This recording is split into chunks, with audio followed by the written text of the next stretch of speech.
The 2026 National League MVP lifts the Cubs over the White Sox. Hi, everybody. My name is Steven Ryan, and welcome to today's edition of Cubs Daily, presented by FanArch. The Cubs win in exciting fashion, 7-5, and for a few minutes there, it felt like hell. It just felt like the Cubs, who had recently lost, or who have lost 3 or 4, felt like they were going to top it off with a 4 or 5 stretch. Again, it's baseball. Seasons go up, they go down, etc., etc., especially with the news of Dansby Swanson. We're going to talk about him in a second. We're going to talk about all the other roster moves as well.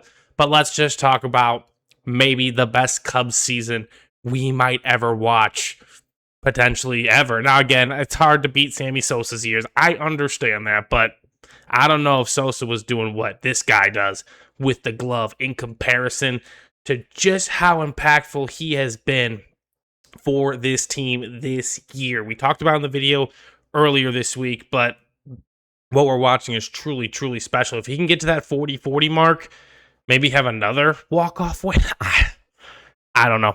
I don't know. I really don't know. I'm just in awe of watching Pete Crow Armstrong play the game at this level, watching him feel like he's in control. I mean, he goes down 0-2 in a count. I think he was down 0-2 in the count in the bottom of the ninth inning or whatever. Bottom line. Oh no, he gave himself a chance to tie the game. Seiya Suzuki struck out. So, by the way, that was the nastiest pitch I've ever seen from Jordan Hicks. That 102 felt like a two-seamer on the inside hands of Suzuki.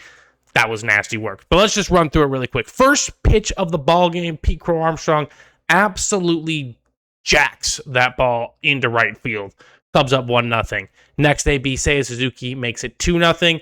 Shota Imanaga, who wasn't all too bad tonight. Again, 6 innings. He did give up 3 earned runs. It was all on the one swing by Randall Grichuk, who mashes left-handed pitching. So you just felt like that was happening, especially how the Cubs had threatened a few more times before that. They just couldn't get anything done. And then so Grichuk gave him the lead. Cubs in the 5th off a weird misplay from Vargas. Take the lead again. Error, etc. Score. Top of the 8th, Jefferson is just not worked out so far. He cannot seem to locate his pitches. Andrew Benintendi gives them a 1-run lead. Nico Hoerner ties the game in the bottom of the 9th with an RBI single. Jacob Webb has been maybe the best pickup for the Cubs this offseason.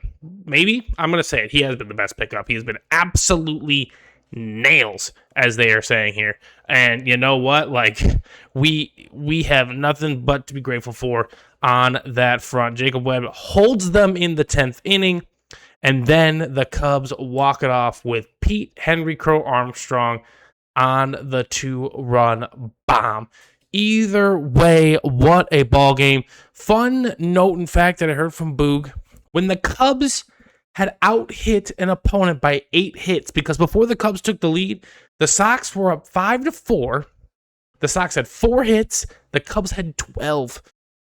The Cubs had won 351 consecutive games, out-hitting their opponent by 8 or more hits. It wasn't looking that way.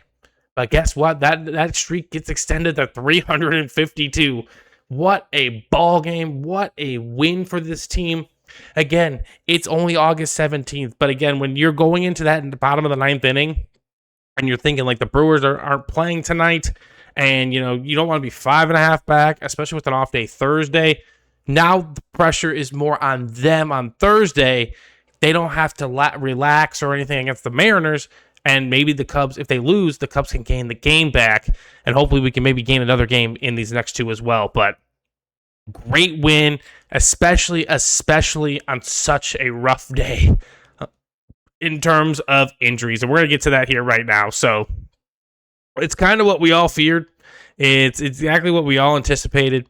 Devastating. That's the word I'm going to use. This is devastating news. I mean, I didn't want to lose Dansby. I didn't want to lose Cade Horton for the year. That sucked. That absolutely sucked, losing Cade Horton for the year.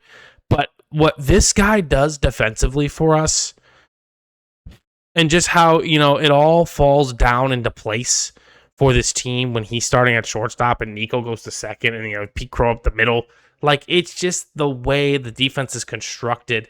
And again, the White Sox only scored runs via the home run. So the defense did a fine job tonight. But again, just, and recently, as of recent, the stretch, I forgot the since when date, but Dansby's been hitting 270, like 11 home runs, basically since that series against the Mets in June. He's been one of our better players and has been a big part of this run as well. So just really, really unfortunate news.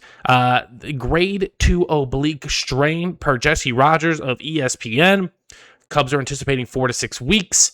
Jed was on the radio today hoping that it was more closer to the 4-week mark instead of the 6-week mark. But again, first soft tissue injury of Dansby's career.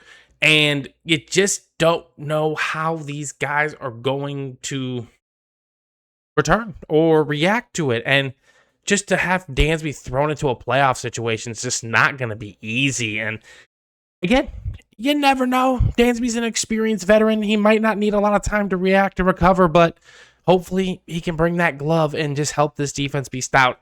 On the semi-positive note, Pedro Ramirez is going to get a lot more tick.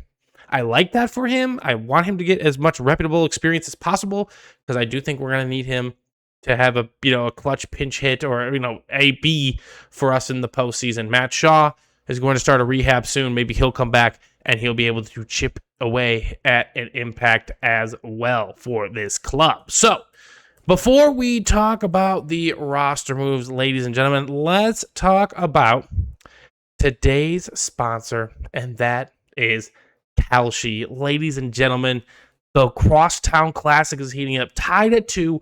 The winner of the game today will take home the cup for the Crosstown rivalry. They'll also take the series as well, and maybe the season series will follow the day after. And if you guys have an inkling on what you think the game's going to go, Cubs are trading at 60% right now, meaning if you were to invest $100, you would make $60 on top of that. You get $160 back. And that's the beautiful thing about Kalshi is that it's a live peer-to-peer trading platform, meaning there is no house.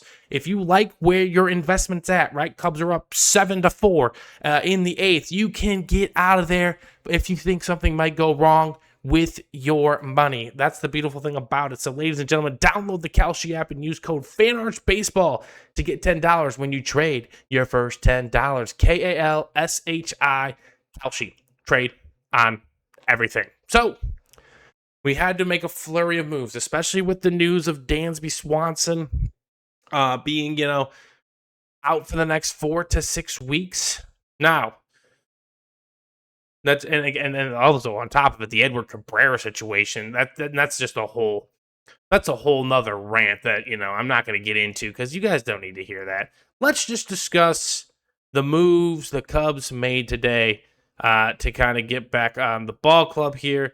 And I think I got it right here for us. So let's take a look here. So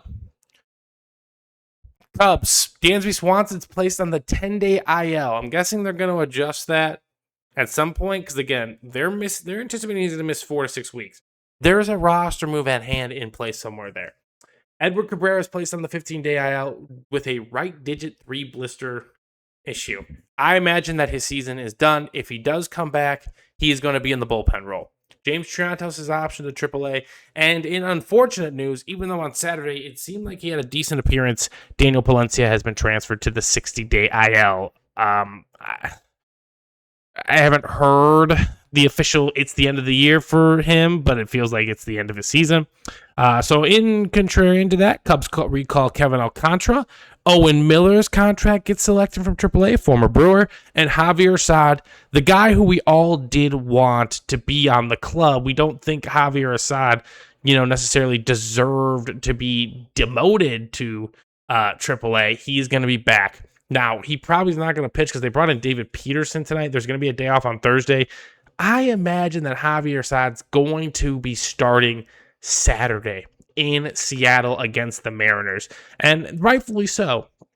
I understand the gripe and the frustration with him being called down. He absolutely does not deserve to be called down or sent down. He is absolutely earned a spot in this pitching staff, especially amidst all the injuries. I was kind of skeptical. I kind of thought the Cubs were going to bring up Edward Cabrera in a relieving only role anyways. They didn't do that, which was peculiar, but they gave him the start and it just did not work out. So hopefully it's Javier Assad's job for now until something else happens. I don't know how to explain it, but Javier Assad's back on the squad.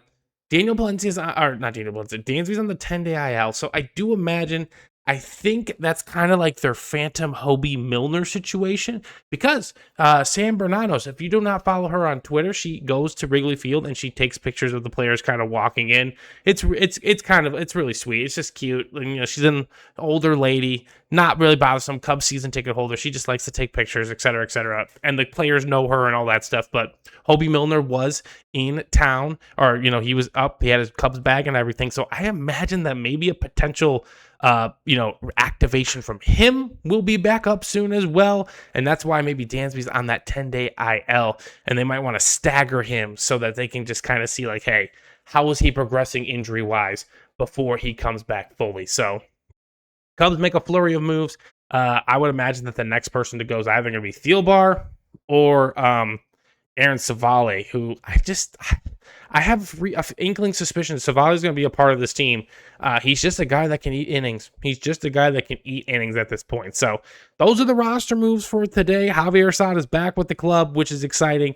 And hopefully we can continue this train rolling on to game number 2 against the White Sox. We're going for it all tonight in the sense of the Crosstown Cup and the series win, which is exactly what this Cubs team need to get back on track. And we're going to be sending out our trade deadline acquisition, Kevin Gausman, to face against the one White Sox pitcher. I'm not sure who, but we're going to be facing off against, they have not yet said. So Kevin Gausman's going to be going on the bump. He kind of got rocked last start, you know, in the sense of, like, he was solid for 3 or 4 innings, but then a bloop here and a bloop there, and then a big 3-run blast, and that's when all the wheels fell off. So hopefully he can come to Wrigley. I think, right, this is going to be his first career start at Wrigley. Is it his first career? I think it's his first career start at Wrigley. Yeah, because he started in Kansas City, and then he started in Washington, so hopefully his start at Wrigley for the Cubs, it's not his first start at Wrigley because he got rocked by the Cubs in June, goes well. Cubs can take this series, take control, and hopefully the Mariners can go out and get the job done in that one. But hopefully it seems like PCA is turning that corner. Obviously before Sunday's game, he had been really, really cold, 3 for his last 33. And, but he got that big home run on Sunday. And I say big, and I mean, it was big for him and his confidence. And then the first pitch he saw today, down and in, and he absolutely crushed that baseball. I mean, just annihilated it. And then he just looked poised and in control the rest of the way. He had a single his next step back. He did strike out. Then he drew a walk, then a double, and then the game-winning home run. So an absolutely sensational game from him. Hopefully all that momentum can continue into tomorrow, and this team can start getting back on track after that treacherous weekend that we just had. So again, ladies and gentlemen, thank you for showing the continued support on the channel. I hope you all have a great day. Now, if you guys are enjoying this content, make sure you hit that like button and subscribe to the channel.